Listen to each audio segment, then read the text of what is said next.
நியாயமா எனக்கு வர வேண்டியது ஏன் இன்னும் வரலன்னு கேட்டேன். அது ஒரு தப்பா? நாம என்ன பேசிக்கிட்டோம்னு உங்களுக்கு தெரியாதா என்ன? தபார், அது உனக்கு எனக்கும் உள்ள டீலிங். நாம தான் பேசிக்கணும். இதுக்கு ஏன் நீ நிஷா கிட்ட வம்புக்கு போற? நிஷா என்ன அன்னைக்கு ரொம்ப மோசமா ட்ரீட் பண்ணா. அதான் நான் கொஞ்சம் கூட பேச வேண்டியதா போச்சு. மத்தபடி நான் உங்ககிட்ட பேசணும்னு தான் அவகிட்ட சொன்னேன். சரி, அதெல்லாம் விடுங்க. அதெல்லாம் முடிஞ்சு போன கதை. இப்ப நம்ம நேரடியாவே பேசி தீர்த்துப்போம்.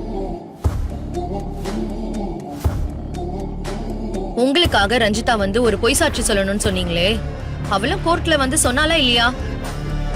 அப்படி சொன்ன டெண்டர் எங்க கம்பெனிக்கு கொடுக்க ஏற்பாடு பண்றேன்னு சொன்னீங்களா இல்லையா நீங்க?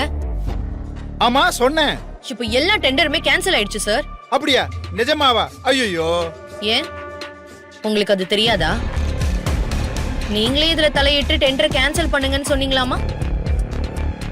அப்படியே கேள்விப்பட்டேன். அப்ப நீங்க அதை பண்ணல. ஆமா, நான் தான் உனக்கு கொடுத்த டெண்டரை கேன்சல் பண்ண சொன்னேன்.